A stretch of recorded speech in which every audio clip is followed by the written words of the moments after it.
Single dad returned from Germany, billionaire CEO ran out and hugged him before everyone.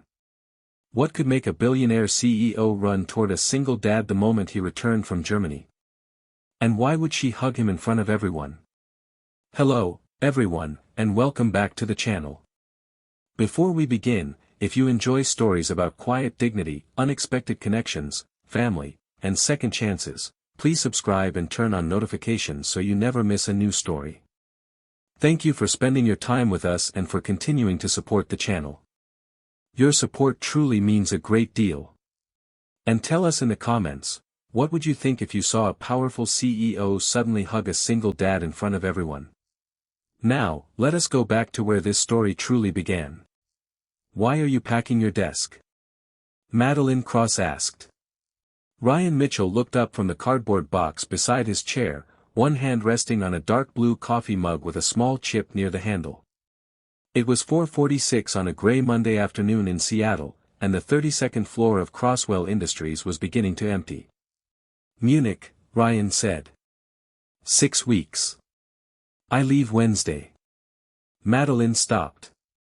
She was 36, chief executive officer of a company valued at more than $7 billion, and she had approved 3 international assignments that morning before her first coffee. Germany. You approved it Friday. There was no accusation in his voice. That somehow made the moment more uncomfortable. Madeline remembered the authorization now. The Munich manufacturing integration was 19 days behind schedule. 2 teams were blaming incompatible calibration data, and the European partner had requested someone from Seattle who understood both the hardware and the older Crosswell systems. Ryan was the obvious choice. On paper. She simply had not connected the name on the travel request with the man standing in front of her. 6 weeks is a long assignment, she said. Ryan placed a notebook into the box. Lucy thinks it is approximately 6 years. Madeline knew his daughter was 9. She also knew Lucy had a spelling test on Thursday and disliked mushrooms on pizza. She was not entirely sure when she had learned either fact. Who is staying with her? My sister, Karen. Lucy will stay at our house so her routine does not change. Practical. Organized. Ryan always made complicated things sound like they had already been reduced to manageable pieces. Madeline nodded and started toward her office, then noticed 3 people waiting near his desk. A junior engineer held a tablet with an error log. A facilities supervisor carried a folder. A receptionist from the lobby was asking Ryan whether he could look at something before he left. Ryan answered each person without impatience. He showed the engineer where to find an archived configuration file, reminded the supervisor about a vendor number saved in his contacts, then told the receptionist he would come downstairs in 10 minutes. None of those tasks appeared in his job description. Madeline knew because she had reviewed his personnel file 2 months earlier during a restructuring discussion. Ryan Mitchell, 40 years old. Senior Field Systems Specialist. 11 years of industrial technology experience. Reliable performance. No management title. Nothing in the file explained why people from 3 different departments seemed concerned that he was leaving. At 5:18, Madeline walked past the break room and found Ryan writing his name on a strip of masking tape. He placed it across the lid of a small storage box. Inside was the dark blue mug. You are not taking that? She asked. Ryan glanced at it. I have traveled with that mug before. It did not end well. What happened? Denver. 2019. Handle versus hotel sink. Madeline looked at the chipped handle. The mug lost. Technically, we both did. She smiled before she could decide whether the remark deserved one. Ryan sealed the box and placed it on the upper shelf. I will see you in 6 weeks. You will see me on video calls. That is not the same thing. The sentence came out more quickly than Madeline intended. Ryan looked at her. Not surprised exactly. Just attentive. Madeline corrected course. For project communication. Of course. He picked up his coat. At the elevator, two engineers wished him luck. The receptionist thanked him for fixing a scheduling problem. Someone from operations called after him with one final question. Ryan answered, stepped into the elevator, and lifted one hand as the doors closed. Madeline remained in the hallway for several seconds. The next morning, at 7:38, she entered the break room for coffee. The shelf above the sink looked strangely bare. Ryan's dark blue mug was gone. It was an insignificant detail. At least, that was what she told herself. 6 weeks was not long. She would remember that later. Munich was 9 hours ahead of Seattle, which meant Ryan's first full workday began while Lucy was still asleep and ended while Madeline was finishing lunch. By Friday morning, he had been in Germany for less than 48 hours and had already discovered that the 19-day delay was not one problem. It was two teams solving different versions of the same problem. The Munich engineers were calibrating the new manufacturing line against the current Crosswell protocol. Seattle had sent configuration tables built around a legacy version still embedded in 3 older control modules.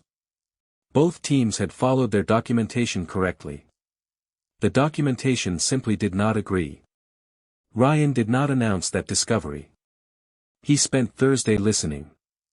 He asked the German engineers to walk him through their process from the beginning, then compared their logs with archived files from Seattle. At 8:17 Friday morning, Munich time, he found a mismatch in a calibration table that had not been updated in 14 months. So nobody broke it, Lucas Weber, the local systems lead, said.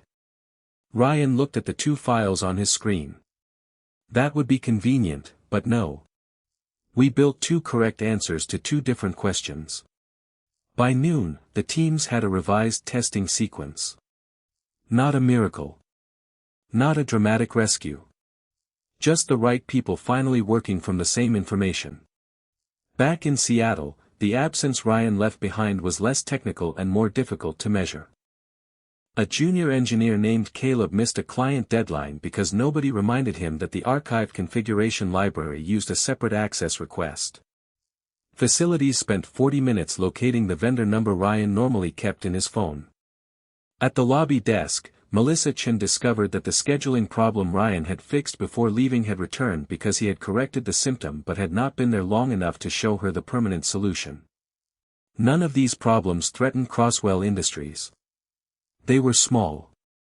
That was precisely why Madeline noticed them. Large failures generated reports. Small friction simply accumulated. At 9:06 Friday morning Seattle time, Madeline entered the break room and reached automatically toward the upper shelf before remembering the dark blue mug was boxed away. She stopped with her hand halfway up. Looking for something, her assistant, Jenna Parker, asked from the doorway. No. Madeline took a white company mug instead. The answer was technically true. At 10:30, Ryan appeared on the conference room screen from Munich.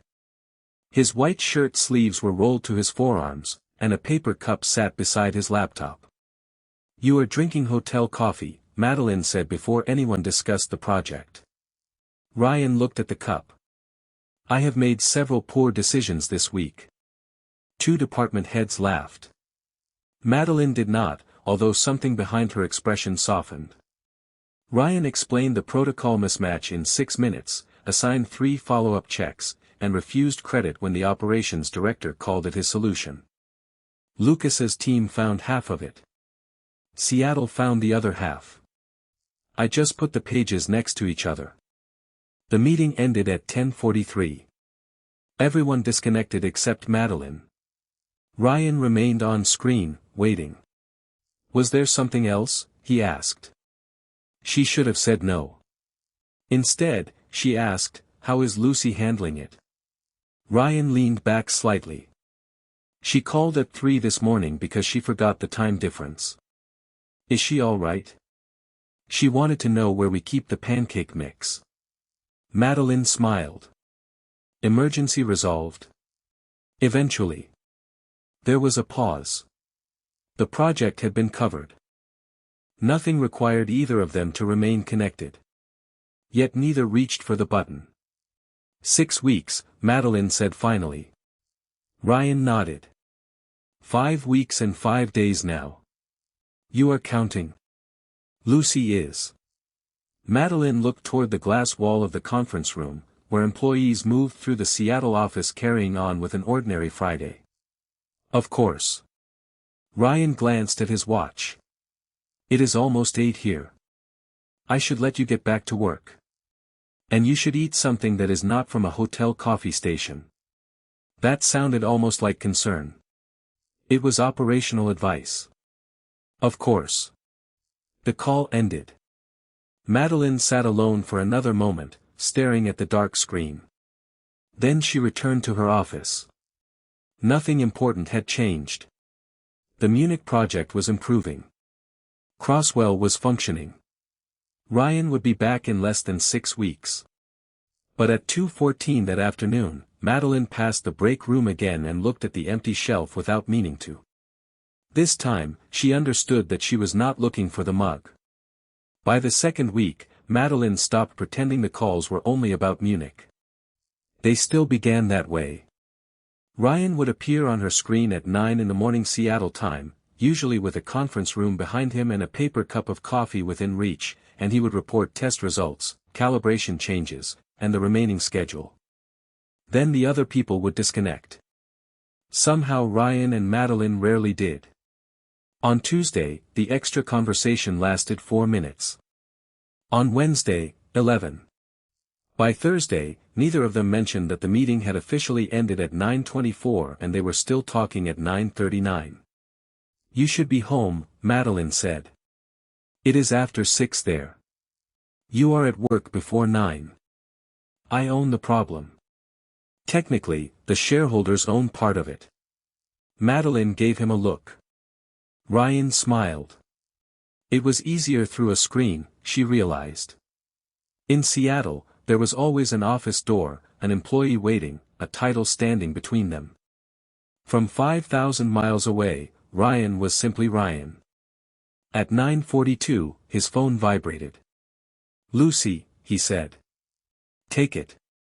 Ryan answered, and a moment later Lucy's face appeared beside his when he switched to video. Dad, Aunt Karen says I cannot have cereal for dinner.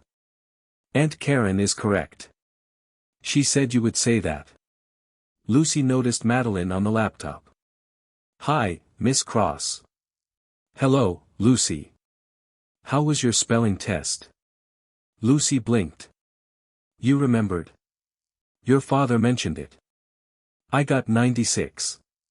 What happened to the other 4? Ryan asked. Lucy frowned. Necessary has too many letters. A defensible position. Madeline laughed. Lucy leaned closer to the camera. Dad talks about you more than Germany. Silence. Ryan looked at his daughter. Madeline looked at Ryan. Lucy, apparently unaware that she had altered the temperature of a conversation across 2 continents, continued. He said you work too late and forget lunch. Lucy. Ryan's voice remained calm, but there was warning in it now. What? You did. Madeline folded her hands on the table.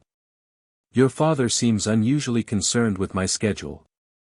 Ryan exhaled. My daughter has discovered selective reporting. I learned it from you. That is deeply troubling. Karen called Lucy from somewhere off-screen, and Lucy disappeared after reminding Ryan that he had promised to call Saturday. The connection returned to just the 2 of them. For several seconds, neither spoke. 96 is good, Madeline finally said. Very. And necessary does have too many letters. I will inform her teacher.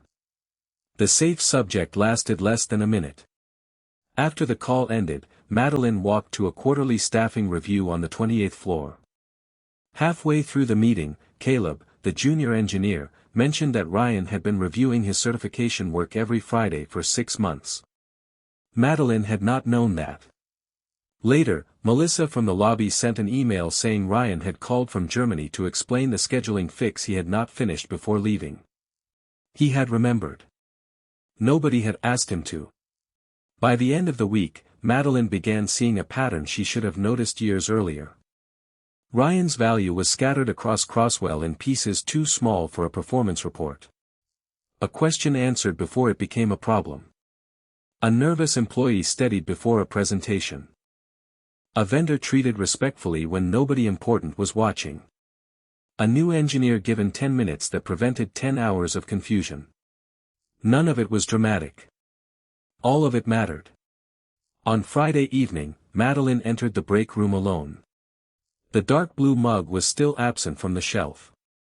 She poured coffee into the same plain white company mug she had used all week and stood by the window overlooking the wet Seattle streets. Her phone vibrated with a message from Munich. Ryan had sent the final test schedule, followed by 6 words, "Do not forget to eat dinner." Madeline read the sentence twice. Then she typed, "You sound like my father." She erased it. Her second reply was shorter. "Only if you do the same." 3 dots appeared almost immediately. Deal. Madeline put the phone down, but the small smile remained. She had spent years measuring people's importance by responsibility, authority, and results. Ryan Mitchell was forcing her to consider another measure entirely. The strange part was that he was doing it from 5,000 miles away. By the 3rd week, Madeline had learned something inconvenient about absence. It did not make a person disappear. Sometimes it made every place they had occupied easier to see. On Monday morning, Caleb stopped outside her office holding a certification report covered with handwritten notes. "Ryan usually checks this before I submit it," he said. Madeline looked at the pages. "Can your manager review it?" Caleb hesitated. "Yes. Ryan just explains why something is wrong without making you feel stupid for getting it wrong." That afternoon, Melissa from the lobby mentioned that Ryan always stayed 5 extra minutes on Fridays when she closed the reception desk alone. On Tuesday, a maintenance supervisor said Ryan had quietly settled a scheduling disagreement between 2 teams for nearly a year. None of those things belonged in his official responsibilities.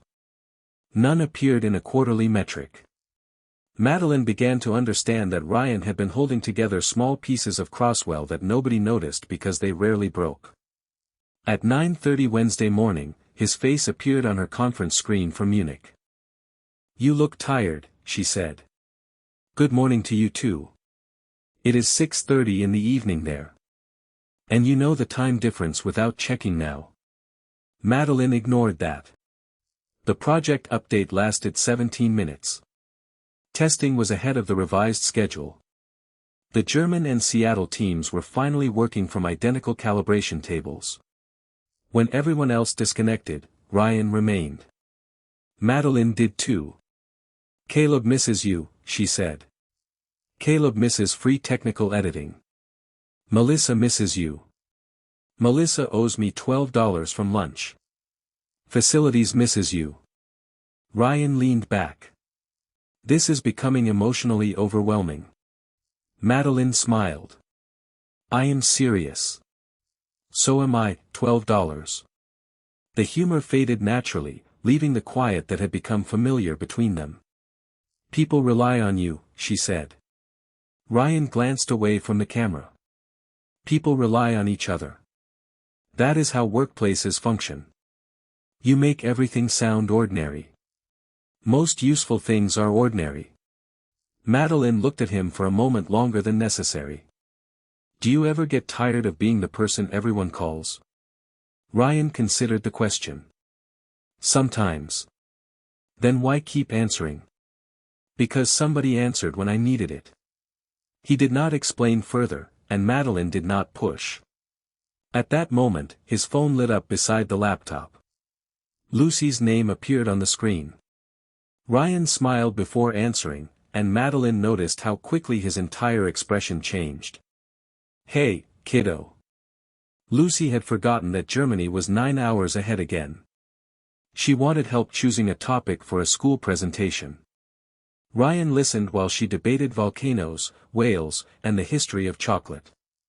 Madeline remained silent until Lucy noticed her. "Miss Cross, which one would you pick?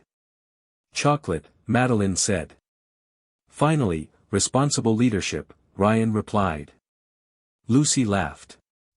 After several minutes, Karen called her away. Ryan ended the phone call, but neither he nor Madeline ended theirs. She likes you, he said. Lucy likes anyone who supports chocolate. Not true. She has standards. Madeline lowered her eyes to the coffee beside her. I like her too. The words were simple, but Ryan became still. Not uncomfortable. Not surprised. Just attentive. She makes that easy, he said. So do you. Madeline realized what she had said 1 second too late. The room seemed quieter. Ryan did not rescue her from it. He did not turn the sentence into a joke. Madeline, he said softly. Her assistant appeared beyond the glass wall, pointing toward the clock. The next meeting. The interruption should have been a relief. It was not. I have to go, Madeline said. I know. We will talk tomorrow. Ryan nodded. Tomorrow. The screen went dark. Madeline remained seated for several seconds before gathering her papers. She had almost said too much. Or perhaps, for the first time, exactly enough. Across the Atlantic, Ryan sat alone in the Munich conference room, staring at the empty screen. Neither of them knew what to call the thing growing between them. But both had stopped pretending it was only work. The Munich project hit its hardest night 24 days after Ryan left Seattle. At 10:47 p.m., the final production test failed at the same calibration stage that had caused trouble weeks earlier. This time, nobody blamed anyone. Ryan noticed that first. Lucas gathered the German engineers while Ryan connected 2 Seattle specialists. They compared logs, checked the revised protocol, and eventually found a timing value introduced by the latest software update. It took nearly 3 hours to isolate, test, and confirm. Ryan did not rescue the project alone. He simply kept 12 people focused on the same question until they reached the same answer. At 1:58 a.m., the line completed a full clean sequence. I think you can finally sleep, Lucas said. That sounds irresponsible. By 2:16, Ryan was eating a vending machine sandwich when Madeline messaged for the results. He called. She answered immediately. It worked. Full sequence. Clean run. Congratulations. Congratulate the teams.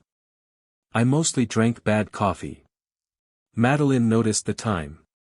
Why are you still there? I could ask you the same thing. That's different. Because your chair costs more. She laughed. Neither ended the call. Ryan mentioned Lucy had begun counting the remaining 18 days on their kitchen calendar. You're counting too, Madeline said. Maybe. Then she asked how he could keep leaving Lucy when he hated doing it. Ryan became quieter. After her mother died, I learned that being responsible for someone and being present for them aren't the same thing. You need both. He told her loss had made routine and predictability feel safe. Sometimes safe and lonely look the same. Madeline understood that more than she wanted to admit. What happens when something is worth the risk? She asked. Ryan held her gaze through the screen. I suppose you stop pretending you don't want it. Neither looked away. Then work interrupted. Get some sleep, Madeline said. Go home. Was that an order? Operational advice. The call ended. Neither had confessed anything. But the distance meant to keep things simple was doing exactly the opposite. Ryan was supposed to return to Seattle in 18 days. Instead, Monday morning, Lucas entered the Munich conference room holding the final validation report. I think we're about to ruin your daughter's calendar. Every test had passed. The remaining work no longer required Ryan on site. By noon, his early release was approved. He could fly home Wednesday. Ryan called Lucy first. She screamed. Karen was second. Madeline should have been third. He stared at her name, then saw the Seattle office requesting his itinerary. Human Resources would update the executive team. Madeline would know. At least, he assumed she would. Wednesday afternoon, Ryan arrived at Crosswell headquarters with one suitcase, his laptop bag, and the dark blue mug he had taken to Germany after finally surrendering to hotel coffee.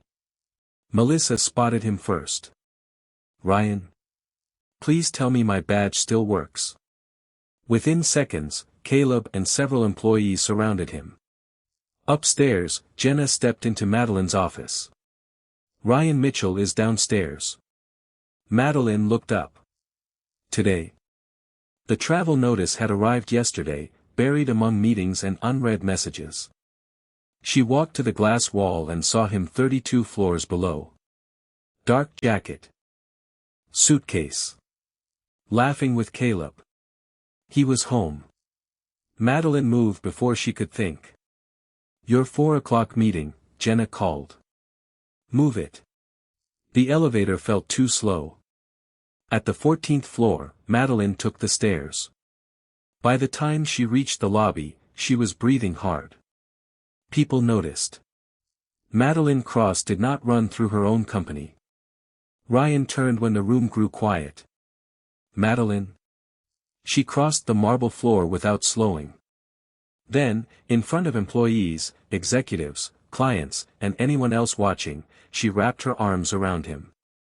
Ryan froze for one heartbeat. Then he held her back. No explanation. No speech.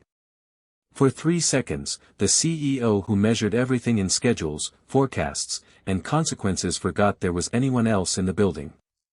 When she stepped away, Ryan looked at her differently. The distance between Seattle and Munich had disappeared. What remained was a question neither of them could avoid anymore. For the rest of Wednesday, nobody at Crosswell mentioned the hug directly. That did not mean nobody noticed. Ryan left at 4:32 to pick up Lucy. When she ran into his arms outside school, the embrace felt simple. Private. Safe. The contrast stayed with him. The next morning, he found Madeline alone in the break room, looking at his dark blue mug. So it survived Germany. Barely. They avoided the lobby until Ryan set his coffee down. "Madeline, we should talk about yesterday." "I know. I'm not embarrassed. That makes one of us." "You regret it?" "No," her answer was immediate. "I regret forgetting that 200 people here apparently have phones." Ryan nodded. "That's the problem." He explained that Madeline could survive headlines. She had lawyers, communications, security. Lucy had none of that. She's 9. I don't want strangers deciding she's interesting because her father hugged a billionaire CEO. Madeline went still. "I didn't think that far ahead." "I know." He asked whether she had run to him because he came back, or because she had finally realized he could have stayed away. "I don't know how to answer that yet." "Then that's probably enough for now." By lunch, Madeline created distance. No public lunches, no unnecessary visits, no visible changes in Ryan's work. She told Jenna to redirect personal questions. She was not hiding him. She was trying to protect him. Ryan saw only the distance. Thursday's review lasted 9 minutes. Friday's conversation ended with the agenda. Neither mentioned dinner. On Monday evening, Ryan checked an email from Munich. Permanent leadership opportunity. He read it once more and put away his phone. He had already decided what to do with Germany before returning to Seattle. What he had not decided was whether Madeline wished those 3 seconds in the lobby had never happened. Madeline discovered the Munich offer Tuesday morning in a compensation report. Permanent European leadership role. Nearly 40% more salary. Relocation. Housing. Authority across 3 facilities. Status, declined. At 8:36, she found Ryan in a conference room. You turned Germany down. Yes. When? Before I flew home. That mattered. Why didn't you tell me? It wasn't a Crosswell offer. That's not what I meant. Ryan understood anyway. If you're wondering whether I declined because of you, I didn't. He explained simply, Lucy's school was here. His sister was 20 minutes away. Lucy's friends were here. Her mother is buried here. Seattle is home. Madeline had spent her career believing rational people pursued bigger opportunities. Ryan had measured Munich against his daughter's ordinary life and found the answer obvious. I thought you might leave, she admitted. I'd already chosen Seattle before I knew what that hug meant. And do you know now? I know what it meant to me. Ryan also told her he understood why she had created distance. Jenna had explained enough. I should have told you myself, Madeline said. Yes. No anger. Just truth. Then Ryan asked, if nobody had been standing in that lobby, would you still have run? Faster. He went still. Madeline stepped closer. Germany had not created her feelings. It had removed the noise. She had noticed his empty desk, the calls that lasted too long, how much she knew about Lucy. When I saw you downstairs, I stopped pretending I hadn't missed you. Missing me is the easy part, Ryan said. Lucy isn't an accessory to my life. I know. That's why I'm not asking for anything today. What are you asking? A chance to prove I understand the difference between wanting a moment and choosing a life. Ryan considered her. Lucy makes pancakes on Saturdays. Madeline blinked. Is that an invitation? It's breakfast. 9 o'clock. He picked up his dark blue mug. She judges people by their pancake technique. That seems unfair. She's 9. Ryan left. For once, their next important decision would not happen in Munich, an executive office, or a crowded lobby. It would happen at a kitchen table. Saturday morning arrived with steady Seattle rain and the smell of pancakes drifting through Ryan's kitchen. Madeline reached his house at 8:58 carrying a paper bag from a neighborhood bakery. Lucy opened the door before Ryan could reach it. You are 2 minutes early. Madeline looked at her watch. Is that bad? Dad says early is better than late. Ryan appeared behind her. I also say we do not interrogate guests in the doorway. Lucy stepped aside. I was establishing facts. Madeline entered smiling. There was no assistant, no conference table, no employee watching her expression. Just a small house with family photographs on the walls, a backpack beside the stairs, and a grocery list attached to the refrigerator with a magnet shaped like Washington State. Ryan wore jeans and a gray sweatshirt. His dark blue mug sat beside the coffee maker. Coffee? He asked. Please. Lucy pointed toward the stove. But pancakes first. You have to make one. Madeline removed her coat. Your father warned me about this. Good. Then you had time to prepare. Madeline had negotiated contracts worth hundreds of millions of dollars with less scrutiny. She poured batter into the skillet. The first pancake came out shaped vaguely like Idaho. Lucy studied it. That is not round. I am aware. Ryan leaned against the counter, trying not to laugh. Do you have any constructive feedback? Madeline asked him. I value my morning too much. Her second attempt was better. Lucy approved it with a serious nod and carried 3 plates to the table. Something changed after that. Not dramatically. That was what made Madeline notice it. Lucy talked about school while Ryan cut strawberries. Madeline admitted she had never been good at cooking. Ryan told her competence was allowed to have boundaries. Nobody asked about Germany. Nobody mentioned the lobby.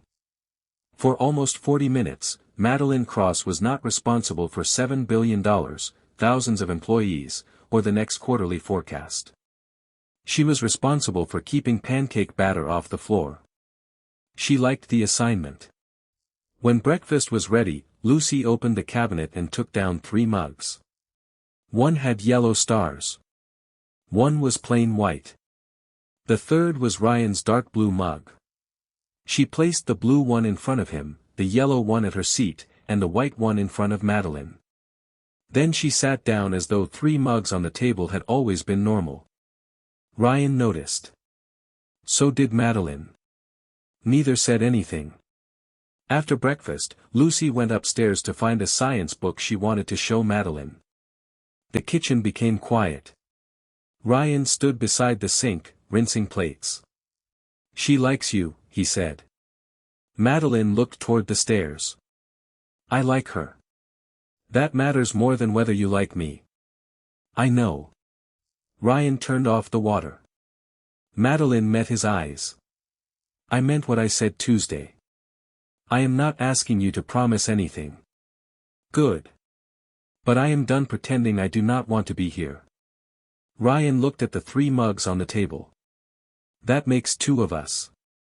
Madeline smiled. No grand declaration followed. None was necessary.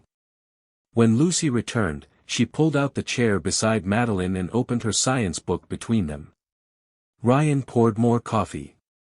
Outside, rain continued against the windows. Weeks earlier, Madeline had noticed one missing mug on an office shelf.